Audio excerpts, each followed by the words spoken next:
أعوذ بالله السميع العليم من الشيطان الرجيم. بسم الله الرحمن الرحيم. الحمد لله رب العالمين، والصلاة والسلام على أشرف الأنبياء والمرسلين وعلى آله وصحبه أجمعين. سبحانك لا علم لنا إلا ما علمتنا إنك أنت العليم الحكيم. رب اشرح لي صدري ويسر لي أمري واحلل عقدة من لساني يفقهوا قولي. نوينا التعلم والتعليم والتذكر والتذكير والنفع والانتفاع والإفادة والاستفادة والحث على التمسك بكتاب الله وسنة رسوله والدعاء إلى الهدى والدلالة على الخير ابتغاء وجه الله ومرضاته وقربه وثوابه. اللهم أغننا بالعلم وزينا بالحلم وأكرمنا بالتقوى وجملنا بالعافية. اللهم أخرجنا من ظلمات الوهم وأكرمنا بنور الفهم وافتح لنا بمعرفة العلم وحسن أخلاقنا بالحلم وسهل لنا أبواب فضلك وانشر علينا من خزائن رحمتك. Amma ba'du. Assalamualaikum warahmatullahi wabarakatuh. Yang dihormati lagi dimuliakan Al-Fadil Tuan Imam, Al-Fadil Tuan Bilal, yang berusaha lagi dikasihi barisan ahli lembaga pengurusan Masjid Abidin, Masjid Negeri Terengganu Darul Iman, datuk-datuk dan tenatin, tuan-tuan, puan-puan, ibu-ibu, ayah-ayah, adik abang, kakak, muslimin, muslimat, mukminin dan mukminat, hadirin dan hadirat yang dirahmati Allah sekalian. Alhamdulillah, sama-sama kita memanjatkan setinggi-tinggi kesyukuran kehadrat Allah Subhanahu wa taala kerana dengan limpah kurnianya dapat kita bertemu dan dapat kita bersama-sama pada malam ini bagi meneruskan lagi perbincangan kita seperti biasa menerusi kitab Risalah At-Tauhid, muka surat 56, muka surat 56. Kita mengharapkan perbincangan kita ini diberi rahmat Allah Subhanahu wa taala dan dikurniakan ilmu yang bermanfaat insya-Allah.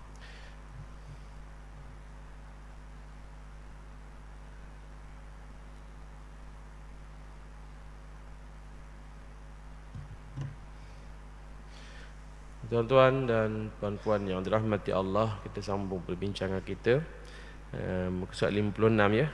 Bagi yang ketiga lagi pada atas, kitab versi Jawi. Kitab yang versi Jawi, bagi yang ketiga daripada atas, muka surat 56. Bismillahirrahmanirrahim. Qala al-muallif rahimahullahu taala wa nafa'ana bi ulumihi fid dharain amin ya rabbal alamin. Yang ketiga daripada tambahan 3 lagi sifat dalam yang termasuk dalam sifat istighna. Dalam sifat istighna. Okey.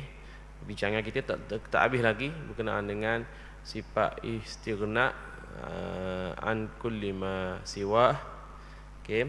Yang keduanya iftiqaru ilaihi kullu ma siwa. Jadi istighna ni ada sifat-sifat yang terkandung dalam istighna ni. Maka yang ketiga ni tambahan dia, iaitu kata pengarang tiada memberi bekas sesuatu daripada kainat. Kainat ni makhluk kejadian makhluk dengan kuwah. Kuwah ni dengan power dia lah. Dengan power daripada makhluk tu sendiri ataupun daripada benda tu sendiri. Energi ke boleh kata kok, power pun boleh kata juga. Maknanya kalau Panadol tu dia boleh memberi rasa lega, tu panggil kuah. Kalau nasi itu, dengan nasi itu dia buat kemah perut, dia buat kenyang. Contohnya tu panggil kuah. Okey. Kemudian kalau kayu tu dia ada zat dia boleh meresak ke ataupun dia jadi kuat ke ataupun macam buluh dia susah nak patah ke macam mana, tu dipanggil quwwah. kuah yang ada pada benda. Macam tiang ni, dia ada struktur yang kukuh dia. Okey. Jadi dipanggil sebagai kuah. Baik. Lawannya memberi bekas, iaitu mustahil. Okey. Iaitu mustahil bagi kainat ni dia memberi bekas. Mustahil bagi kainat ini, benda ni dia boleh memberi bekas. Makhluk kita kata makhluk ni boleh memberi bekas, mustahil. Mustahil dengan kuah yang dia ada, mustahil memberi bekas. Kerana jika memberi bekas kainat dengan kuah, dengan power yang ada pada benda tu, pada kejadian tu, pada benda makhluk tu, kuasanya nescaya tiada, kaya Tuhan kerana lazim pada ketika itu berkehendak Tuhan pada mengadakan sesuatu dengan wasilah, dengan wasitah dengan wasitah, dengan perantaraan. Kalaulah kainat ni dia ada boleh memberi bekas, benda ni, makhluk ni boleh memberi bekas, maka berkehendak Tuhan kepada mengadakan sesuatu menerusi perantaraan. Maknanya contoh Panadol, dia boleh tak menyembuhkan, memberi bekas pada sembuh, atau panggil memberi bekas. Okey, adakah Panadol ni boleh menyebabkan sembuh? Sebab tu ialah, adakah Panadol ni, kuah yang ada, power yang ada pada Panadol ni boleh menyembuhkan penyakit? Jadi sembuh tu dipanggil memberi bekas. Memberi bekas. Adakah kita makan nasi dengan kuah yang ada, power yang ada, ataupun zat yang ada pada nasi tu, kita jadi kenyang? Jadi itu dimaksud dengan memberi bekas. Okey. Jadi tuan-tuan mati Allah sekalian, jawab dia mustahil. Jadi Panadol ni tuan-tuan, dia tak memberi bekas, dia hanya asbab. Kita kena faham mana hakikat, mana asbab. Kita makan Panadol, okey, sembuh. Adakah Panadol tu yang menyembuhkan? Jawab dia, Panadol tak memberi bekas. Panadol ni dia menjadi asbab kepada sembuh, sebab aja. Tapi yang menyembuhkannya Allah Ta'ala. Jadi yang memberi bekas pada sembuh tu Tuhan, bukannya Panadol. Faham tak? Sebab Tuhan ni mengadakan segala-galanya. Jadi bekas pun Tuhan yang mengadakan, sembuh tu Tuhan yang menjadikan sembuh. Kenapa? Kerana adanya orang yang makan Panadol tak sembuh pun. Demam, dia makan Panadol tak sembuh pun. Kita tak ada bahan Panadol 2 teh, dorok kok. Dorok lagi pun. Contoh. Jadi malam ni buat modal Panadol sebab bahan dah 2 teh, dorok badan juga malam ni. Bermakna Panadol tak memberi bekas. Ada orang yang demam tak makan pun Panadol, molek-molek ada sembuh. Bermakna Panadol, kuah yang ada pada Panadol tak memberi bekas. Faham? Jadi di sini Panadol tu ialah asbab lah, kita kena raikan juga asbab. Maka kita makanlah Panadol atau makanlah ubat untuk cepat sembuh ataupun untuk sembuh. Tapi tetaplah kesembuhan tu Allah Ta'ala yang ciptakan, Allah Ta'ala yang bagi, bukannya obat-obatan. Ada orang nyakit kanser tahap 18, parut sekali, tak tahu nak royak ke mana, tak tahu. Tapi molek-molek ada sembuh. Tak ada obat dia, doktor kata tak ada harapan, nak bagi obat tak ada harapan, bagi pun painkiller, bagi pun obat tahan sakit je. Sebab siang nak kelepar sama. Molek-molek ada, molek-molek ada sembuh. Ada di Terengganu ni ada seorang ustaz. Dia baik, dia ramai kenalan, ramai anak murid. Dan memang dia jenis orang yang berdisiplin lah, baik, berdisiplin. Jadi ramai anak murid je yang sayang ke dia lah. Hari tu dia mari sakit, jadi dia makan ubat terlebih. Terlebih ni maknanya mungkin terlebih kot. Jadi ataupun efek daripada ubat yang ada tu, dia mari jangkitan dalam tubuh dia, organ dia, jadi masuk hospital lah. Jadi kerana nak menyelamatkan nyawa dia, terpaksa bagi ubat tu. Tapi kesan ubat tu, dia jadi buah pinggang. Dia jadi buah pinggang. Baik. Jadi bila dah baik daripada infection tu, kena dialisis 3 kali seminggu. Padahal sebelum tu normal je buah pinggang dia. Tak masalah, kan ia bahan Maggi tiap-tiap hari. Jaga buah pinggang dia. Dia tak makan lagi lah macam kita makan tiap-tiap malam zaman-zaman belajar dulu contohnya. Jadi tak ada masalah sebelum pada kena infection tu. Jadi dikatakan sebab efek daripada obat yang power sangat tu jadi rosak buah pinggang dia sehingga dialisis 3 kali seminggu cuci darah. Dari sini cuci darah lah. Tapi tuan-tuan masa dia sakit tu, dia orang mai ajak ke dia. Anak-anak murid dia ustaz, anak murid dia ustaz-ustaz ramai lah mai ajak ke dia, mayang doa kesembuhan dan sebagainya. Jadi dia berada di hospital lebih kurang dalam sebulan 2 bulan, lebih kurang gitulah. Lepas keluar hospital, pergi 3 bulan dialisis. Lepas bulan je, pergi tak pergi dah. Apa? Doktor kata tak payah lah. Hidup pakai ni. Boleh ada. Sebab kalau ikut doktor dan kena buah pinggang ni tak baik dah. Ia bukan macam luka. Luka ni tuan-tuan, kalau luka ni lama-lama sembuh kan. Buah pinggang ni dan ia bermasalah, dia tak sembuh dah, dia gitu. Allahuakbar, ni doktor katalah. Ni orang panggil asbab dia. Doktor kata dah sembuh dah. Melainkan kalau dah rosak dah memang kena tukar. Itu kalau ikut hak fakta perubatan lah, kita tak tahu bukan bidang kita. Katanya doktor. Tapi dah lepas bulan tu, lepas tu doktor tengok darah tu, tak payah dialisis lah. Kepala ni hidup oleh-oleh ada. Ngajar oleh-oleh ada tuan-tuan. Kita nampaklah kita tak tahu apa amalan dia yang menyebabkan jadi gitu. Tapi kita nampak masa dia sakit tu pakat orang ajak ramai-ramai. Sayang, anak murid dia sayang ke dia. Jadi anak murid ni pun ustaz-ustaz juga, orang-orang yang alim jugalah, orang-orang yang memang mungkin ada tok wali kot mungkin dalam kalangan anak murid, ataupun mungkin ustaz tu sendiri tok wali kot mungkin, wallahu alam, sembuh oleh-oleh ada, tak ada dah pergi dialisis apa, sihat oleh-oleh ada. Jadi tunjukkan tuan-tuan mati Allah sekalian, nak ceritanya berkenaan dengan obat ni dia tidak menyembuhkan. Cuma kita boleh ikhtiar dengan asbab. Kita kena ikhtiar lah, maknanya ubat badan, faham Panadol Rute ataupun bahan lah obat darah tinggi kalau tinggi sangat, ataupun kalau obat cair darah kalau ada jantung, kalau masa stres sangat ada obat penenang contohnya, dah apalah. Tapi jangan kita yakin bahawa kuah yang ada pada obat tu menyembuhkan, tak boleh. Sebab yang mengadakan dan meniadakan segala-galanya ialah Allah Ta'ala. Yang memberi bekah Allah Ta'ala. Faham? Apa pula begitu? Apa pula yang mana apa obat dah menyembuhkan? Dah biasa makan obat sembuh tu. Obatlah yang menyembuhkan, memberi bekah. Jawab dia gini, andai kata kalau lah obat memberi sembuh, maknanya bukan Tuhan beri sembuh. Andai kata Tuhan nak beri dia sembuh, apa yang Tuhan perlu buat? Tuhan perlu gerakkan hati dia untuk makan obat. Jadi Tuhan nak beri sembuh pada dia, Tuhan terpaksa guna wasilah obat, wasitah perantaraan obat untuk dia sembuh. Faham tak maksud dia? Kalaulah sembuh itu ia adalah daripada obat, kuah ataupun power yang ada pada obat yang memberi sembuh, maka Tuhan tak memberi bekah. Jadi kalau memberi sembuh tu obat, bukan Tuhan. Dan dia kata Tuhan nak menyembuhkan nyakit dia, apa perlu Tuhan buat?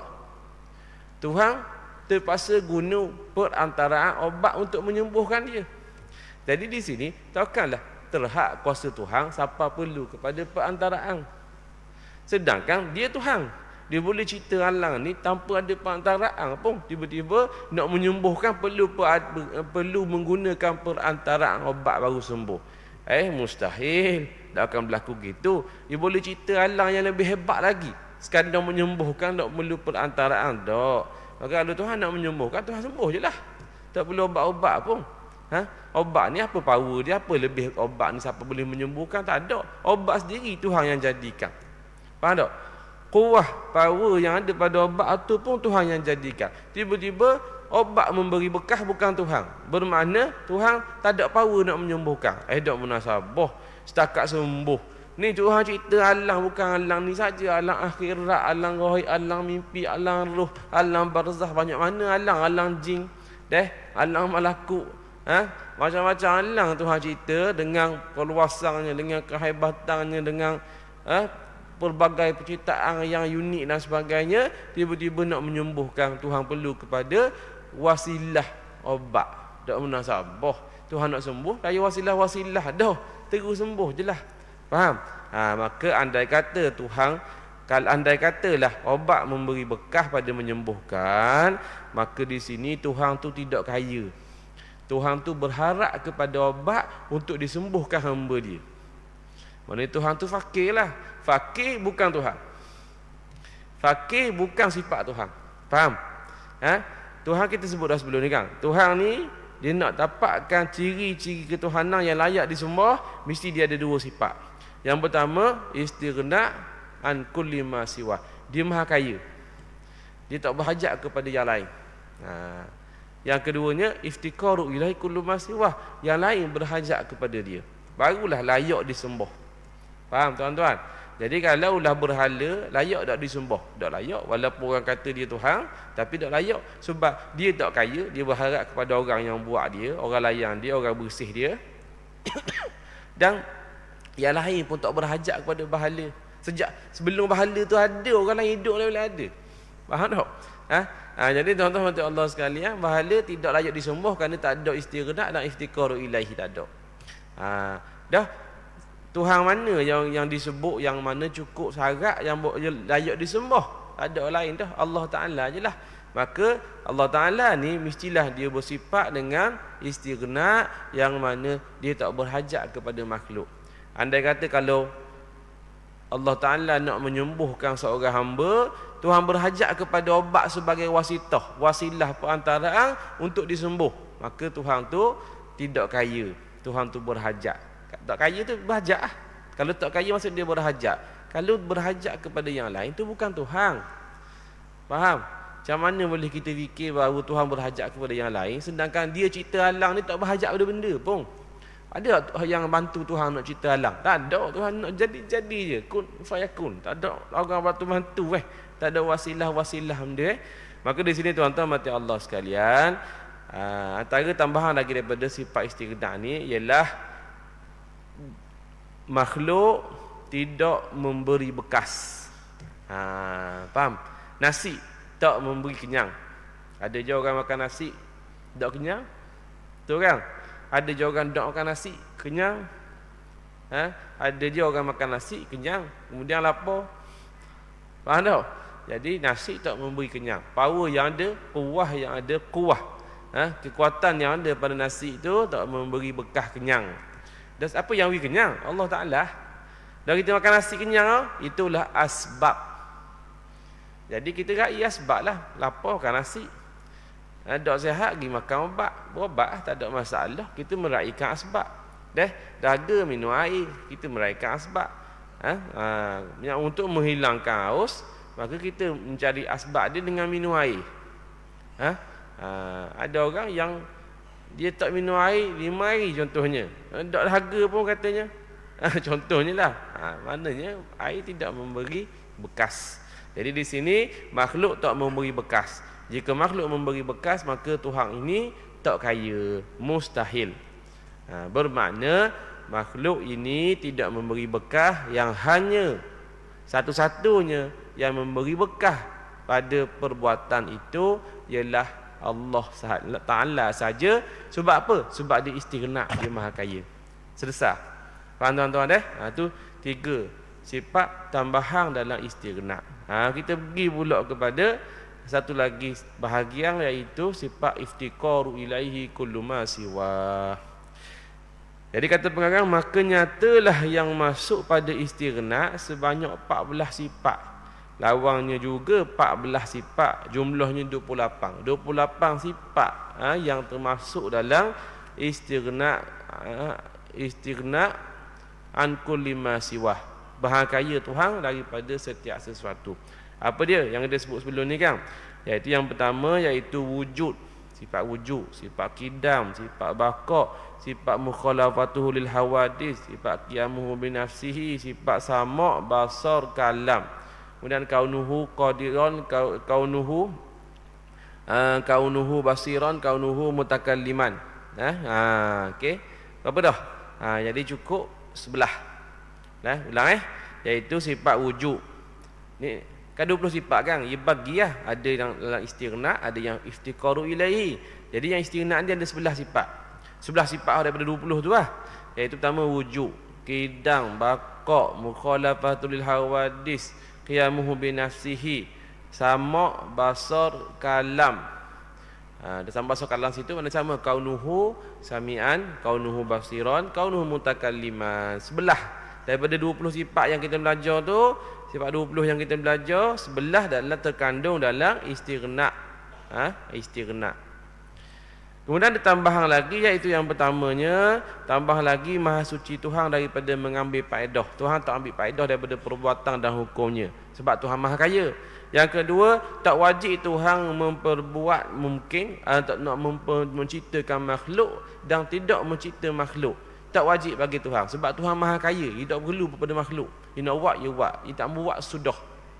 Faham? Yang ketiganya ialah Allah Ta'ala ni, makhluk ni tidak memberi bekah.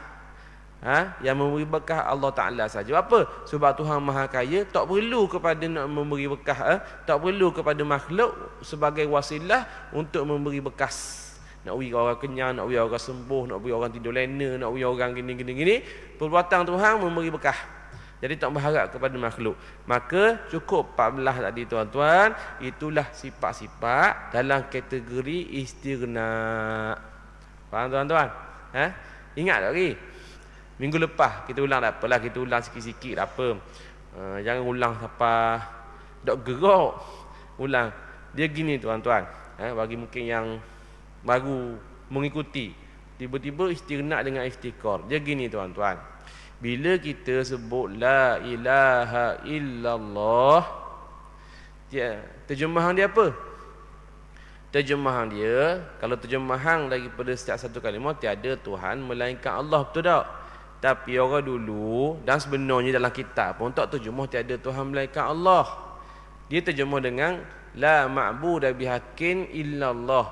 Tiada Tuhan mana yang berhak disembah dengan sebenar-benarnya. Tahu ada kan? Yang berhak disembah dengan sebenar-benarnya melainkan Allah Ta'ala. Apa gitu? Sebab Tuhan ni banyak. Tuhan mana? Berhala orang anggap Tuhan. Ni Tuhan banyak ni, Tuhan yang dianggap oleh manusia lah. Matahari orang anggap Tuhan, gunung orang anggap Tuhan, pokok orang anggap Tuhan, lembu orang anggap Tuhan, kambing orang anggap Tuhan, wonyo pun orang anggap Tuhan. Manusia pun dituhankan, Firaun dan sebagainya. Jadi banyak-banyak Tuhan tu ada tu. Kata tadi tiada Tuhan, dah tu banyak Tuhan. Tapi yang dimaksudkan di sini, tiada Tuhan yang berhak disembah dengan sebenar-benarnya. Dah berhak disembah. Tuhan mana yang berhak disembah dan yang tak berhak disembah? Tuhan yang tak berhak disembah ialah Tuhan yang tidak ada sifat istighna dan juga iftikaru ilaihi. Sifat Tuhan yang berhak disembah dengan sebenar-benarnya, Tuhan yang ada dua ciri dah, iaitu istighna kullu ma siwa an kulli ma siwa, yang kedua iftikaru ilaihi kullu ma siwa, iaitu mesti ada yang berhak disembah, mestilah dia ni maha kaya daripada segala sesuatu, dia tak perlu pada yang lain, tak berhajat pada yang lain. Dan yang keduanya iftikaru ilaihi kullu ma siwa, yang lain, makhluk yang lain, apa-apa yang lain berhajat kepada Tuhan. Faham tak? Jadi hak tu yang berhak disembah sebenar-benarnya. Jadi kalau tengok berhala, dia ada tak sifat istighna dengan iftikar? Ada tak? Tak ada. Berhala sendiri pun tak kaya, sebab dia berhajat kepada orang hak tukang ukir dia. Kalau tak ada orang tukang ukir, tak ada dia. Maka dia ada dengan berhajat kepada orang tukang ukir. Maka berhala dia tak layak disembah. Faham? Apa dia? Pokok orang sembah. Pokok sendiri pun kalau orang tak tanam, tak tumbuh, berhajat kepada orang. Dan juga pokok sendiri pun orang tak berhajat kepada dia, maka dia bukan Tuhan sebenar. Orang sembah matahari. Matahari maha kaya tak? Dia perlukan kepada orang panggil fusion. Orang panggil kaedah nuklear lah. Fusion yang mana perlu ada nuklear baru dia nyala. Kalau tak padang tak ada sumber radioaktif, tak ada nuklear yang terbakar, yang dilakurkan, istilah dia lah, untuk dalam matahari, sehingga dia ada terbakar power haba yang sampai kepada bumi ni. Kalau tak ada dengan pelakuran itu, maka dia tak nyala, berhajat kepada sesuatu lah, hidrogen ke benda, wallahu a'lam lah. Jadi kalau tak, ia tak nyala. Dan dia berhajat kepada apa? Berhajat kepada tepak, berhajat kepada putaran, berhajat kepada makanan ke benda, wallahu a'lam lah. Jadi matahari pun tak layak disembah kerana tidak kaya. Dia berhajat kepada yang lain, dan yang lain pun tak berhajat kepada dia. Malaikat tak berhajat kepada matahari. Jadi matahari tak layak disembah. Cuba cerita Tuhan mana yang layak disembah? Yang mana ia maha kaya, tak berhajat kepada siapa-siapa, dan semua berhajat kepada dia. Mana? Tak ada lah. Mana ada? Sejada illallah. Jadi kan ni kita bincang apa tu istighna, apa itu iftiqaru ilaihi. Faham? Supaya kita tahu mana Tuhan yang sebenar-benarnya disembah. Barulah orang panggil orang panggil serut kita sebut la ilaha illallah tu. Barulah orang panggil cerak-cerak dalam hati kita la ilaha illallah. Apa kita kata ada Tuhan lain? Sebab Tuhan lain tak berhak disembah. Mu kata hak ni Tuhan, mu kata hak ni Tuhan, mu kata hak ni Tuhan, kita kata tak berhak disembah sebab tak ada istighna, tak ada iftiqaru ilaihi. Okey, Tuhan dia cipta alam ni, dia tak berhajat siapa-siapa. Jadi yang alam ni pula berhajat kepada dia, kalau tanpa dia tak ada alam ni. Faham tak? Tu baru Tuhan. Maka tuan-tuan mati Allah sekalian, orang sembah contoh Jesus, orang sembah Nabi Isa. Adakah Nabi Isa Tuhan? Layak tak sembah Nabi Isa? Tengok ada tak istighna dengan iftikar pada Nabi Isa, seperti mana yang didakwa oleh ada satu agama lah, agama Kristian contohnya. Tengok iftikar ada tak? Istighna ada, istighna ilahi ada tak? Istighna ada dan iftiqaru ilahi ada tak? Nabi Isa sendiri pun dia makhluk yang mana dia mengharap kepada pencipta. Tu kedak? Tu kan? Dan berhajat kepada makan, berhajat kepada minum, maka tak kaya bukan Tuhan. Okay, Nabi Isa makhluk Tuhan, bukan dia Tuhan. Tak layak disembah. Dah bukan anak Tuhan, dah anak Tuhan pun Tuhan kau. Tak layak disembah. Tuan-tuan mati Allah sekalian, macam mana kita boleh kata Nabi Isa tak layak disembah? Sebab dia tak ada sifat istighna, dia tak ada sifat iftiqaru ilahi. Selesai, tak layak disembah, tidak berhak disembah dengan sebenar-benar. Siapa layaknya? Illallah. Jadi Allah, kita belajar sifat Allah Ta'ala sekarang ni, ya, yang mana ada istighna, ada iftiqaru ilaihi. Faham tak? Barulah cerak dalam hati ni la ilaha illallah. La ilaha, tak ada Tuhan. Tak ada Tuhan yang layak disembah, yang berhak disembah tak ada. Buang belaka. Buang yang layak disembah siapa? Matahari, bulan, pokok, gunung, orang, lembu, kambing, biri, wahnya. Ada tak? Tak ada, buang belaka. Habis ada saja yang mempunyai ciri istighna dan iftiqar illallah. Orang panggil dalam hati ni ada iman, syirik tu buang jauh-jauh. Syirik tu buang jauh-jauh. Baru sedap sebut la ilaha illallah, panggil jilira molek sebut. Bukan sekadar la ilaha illallah gitu je sambil dengung. Kita nak sebut la ilaha illallah biar masuk dalam hati ni. Biar segera masuk dalam hati ni tuan-tuan. Itu baru sedap. Dengan kita faham apa maksud tiada Tuhan tu. Panjang cerita dia. Kalau nak bincang pasal nafi dengan isbat dan sebagainya, panjang cerita. Maka tuan-tuan mati Allah sekalian, sekarang ni kita kaji berkenaan dengan sifat-sifat yang layak bagi Allah Ta'ala. Yang layak bagi Allah Ta'ala, bahagi pecah kepada dua tadi, istighna dan juga iftiqaru ilahi. Maka tuan-tuan mati Allah sekalian, jadi 28 semua. 14 semua, lawang dia 14 juga. Jadi 28 sifat, 14 sifat yang terkandung yang 12 sifat yang kita nyatakan tadi dan 12 sifat lawang dia, maka 28 tu terkandung dalam bahagian ataupun kategori istighna. Jadi sekarang ni apa pula sifat yang masuk dalam kategori iftiqaru ilaihi kullu ma siwah? Kata pengarang tuan-tuan, sifat-sifat yang terkandung di dalam iftiqaru ilaihi. Yang pertama iaitu wahdaniyah, qudrah, iradah, ilmu, hayah. Kaunuhu hayyan, kaunuhu qadiran, kaunuhu muridan, kaunuhu hayyan.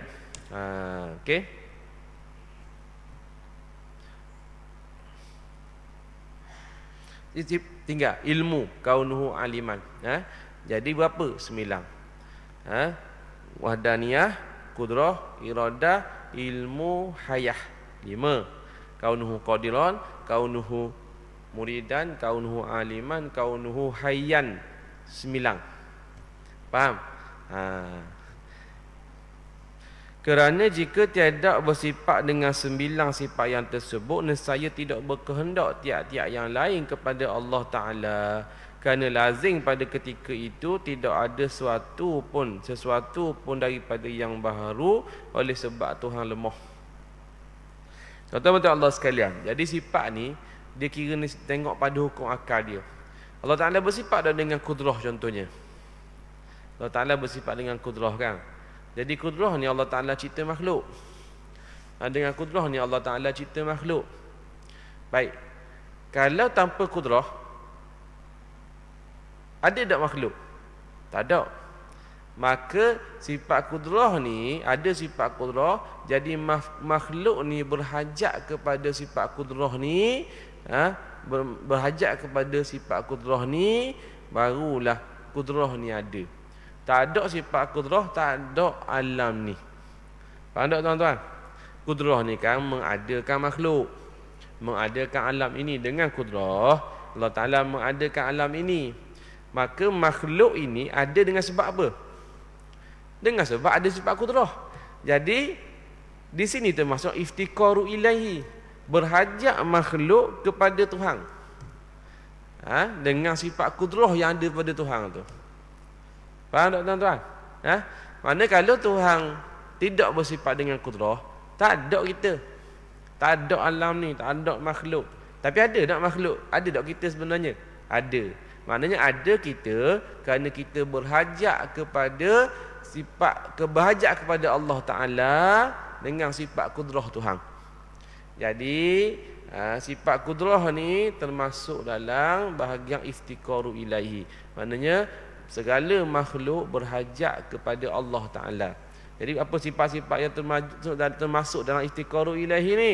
Sifat kudrah, sifat iradah, sifat wahdaniyah, sifat ilmu, sifat hayah dan sebagainya. Kenapa? Kerana adanya kudrah, maka adanya makhluk. Ada makhluk berhajat kepada kudrah Allah. Adanya makhluk berhajat kepada ilmu Allah. Pada kehendak iradah Allah. Kepada Tuhan, sifat itu hidup Tuhan, sifat hayah Tuhan, sifat esa Tuhan. Maknanya dengan Tuhan ni esa, makhluk ni berbilang-bilang, maka Tuhan tu Tuhan lah, sebab tu dia esa. Dengan esa dia ni Allah dia mencipta segala-galanya. Sebab Tuhan ni dia tak boleh banyak, dia tak boleh lebih pada satu. Kalau dia berbilang-bilang, dia tak jadi Tuhan. Dan tidak akan ada alang ni kalau Tuhan ni lebih pada satu. Maka Tuhan bersifat dengan wahdaniyah, adanya alam ini. Faham tak maksud dia? Kita beri contoh. Alang ni ada tak? Ada. Jadi siapa yang cipta alang ni? Allah Ta'ala. Tuhan yang cipta alang ni. Betul kan? Tuhan ada berapa? Kalau Tuhan ada banyak, nescaya alang ni hancur lebur. Tak ada dah alang ni sekarang ni. Kalau Tuhan ada banyak, alang ni depan kita ni tak ada dah hancur. Lau kana fihi ma alihatun illallah la fasadata. Kalaulah ada lah Tuhan lain selain Allah Ta'ala, Tuhan tu 2, 3, 4, 5 berbilang-bilang, maka akan hancur langit bumi. Soalan sini. Sekarang ni hancur tak langit bumi? Tak. Maknanya Tuhan tu berbilang-bilang ke? Tak, mustahil. Tuhan tu satu. Maknanya bila Tuhan dia adalah Tuhan, dia bersifat dengan wahdaniyah, maka makhluk ni berhajat kepada Tuhan yang Maha Esa adanya. Kalau tak ada Tuhan tu tidak wahdaniyah, makhluk ni tak ada. Kita ada tak? Kita ada, kita berhajat kepada Allah Ta'ala dengan sifat wahdaniyah Allah Ta'ala, dengan sifat Esa Tuhan, dengan sifat kudrah Tuhan. Dengan kudrah Tuhan kita ada. Kalau Tuhan tu tidak ada kudrah, tak ada kita. Tak ada Tuhan ni. Kita ada sekarang ni. Ada kan? Ada kudrah Tuhan. Kita berhajat kepada Tuhan. Dengan kudrah Tuhan cipta kita. Kalau tak ada lah Tuhan tak cipta kita, maka tak ada kita. Kita berhajat kepada Tuhan untuk mencipta kita. Itu panggil iftikaru ilaihi. Berhajat makhluk kita semua segala-galanya lah kepada Tuhan. Barulah kita ada. Kerana kita gantung ke Tuhan lah maknanya. Kalaulah Tuhan tak ciptakan kita, maka tak ada kita. Ha, betul juga dengan iradah. Kalau Tuhan tak tentukan kita ada, tak ada kita. Dah kita ada sekarang ni. Ada. Kita berhajat kepada iradah Tuhan. Berhajat kepada iradah maknanya berhajat kepada Tuhan lah. Maka Tuhan ada sifat iftiqaru ilahi kulli ma siwah. Maknanya setiap sesuatu berhajat kepada Allah Ta'ala, memerlukan Allah Ta'ala untuk ada, untuk makan, untuk minum, untuk hidup, untuk sihat, untuk dan sebagainya.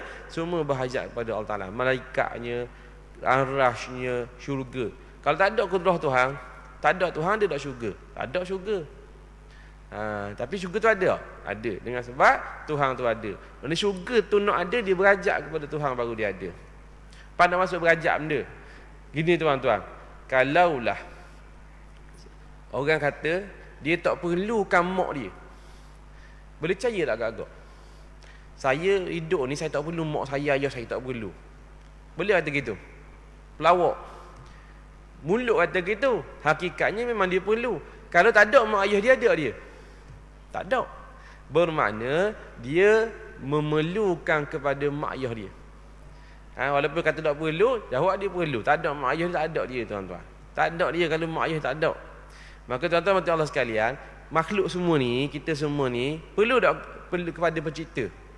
Perlu lah. Kalau tak ada perlu, kalau manusia kata tak perlu pada Tuhan, boleh terima tak? Tak terima. Tak ada dia kalau tak perlu pada Tuhan. Mu ada ni sebab mu perlu pada Tuhan lah. Tuhan yang cipta mu. Kalau tak mampu mu, tak ada lah mu sini kalau Tuhan tak cipta kamu. Maka di sini kamu ini, manusia ini berhajat kepada Tuhan. Maka di sini bila Tuhan ni menjadi tempat dihajati segala makhluk, maka Tuhan ada sifat iftiqaru ilaihi kullu ma siwah. Maknanya apa? Tuhan ni mempunyai satu sifat, ya, kategori sifat yang mana semua makhluk berhajat kepada dia. Maka itulah ciri-ciri yang ada pada Tuhan yang berhak disembah dengan sebenar-benarnya. Okey? Faham tu? Mana sifat terkandung tadi yang kita sebut tadi, wahdaniyah, qudrah, iradah, ilmu, hayah, kaunuhu qadiran, kaunuhu muridan, kaunuhu aliman, kaunuhu hayyan. Jadi semua sifat-sifat ni menunjukkan apa? Menunjukkan bahawa semua makhluk memerlukan, berhajat kepada Allah Subhanahu wa taala. Jelas tuan-tuan jelas tu. Habis mudah dah sarah. Tak faham kau tak tahulah. Macam tu. Okey. Tak faham kau tak tahulah. Biar penting nak cerita di sini tuan-tuan, biar jeliralah sebut la ilaha illallah. Ingat terjemahan dia. Tiada Tuhan yang berhak disembah dengan sebenar-benarnya. Biar faham maksud yang berhak disembah dengan sebenar-benarnya. Sebab kita nafikan semua tiada ada Tuhan, langsung tidak ada Tuhan yang berhak disembah dengan sebenar-benarnya. Tak ada lah. Matahari ke bulan, kita tak ada, kita buang belaka. Sebab yang orang kata tu Tuhan ni, Tuhan ni, Tuhan ni, jawab dia tu tak cukup syarat lah. Sebab itu tidak layak disembah. Tiang, orang sembah tiang. Tiang mana layak disembah? Berhala mana layak disembah? Matahari mana layak disembah? Bulan mana layak disembah? Lembu lagilah tak layak disembah. Jadi kita nafi belaka tu, nafi mesti ada indikator kita nafi. Faham tak? Indikator kita kata tak layak disembah tu ada indikator dia. Kenapa kita kata tak layak? Sebab dia tak ada istighna dan tak ada iftiqaru ilaihi. Jadi kena fahamlah maksud istighna dan maksud iftiqaru ilaihi. Faham tak? Barulah kita nafi-nafi sungguh. Lepas nafi semua Tuhan yang tak layak disembah dengan sebenar-benarnya, tapi melainkan satu saja. Yang ada ciri-ciri tu. Istighna dan iftiqaru ilaihi, iaitu Allah Subhanahu wa taala. Okey, cukup setakat tu. Wallahu taala a'la wa alam. Bismillahirrahmanirrahim. Allahumma anfa'na bima 'allamtana wa 'allimna bima yanfa'una. Rabbana zidna ilma warzuqna fahma. Rabbana atina fid dunya hasanah wa fil akhirati hasanah wa qina adzabannar. Wa sallallahu ala sayyidina Muhammad wa ala alihi washabbihi wasallam. Alhamdulillahirabbil alamin. Aqulu qouli hadza astaghfirullahal azim li wa lakum. Wassalamu alaikum warahmatullahi wabarakatuh.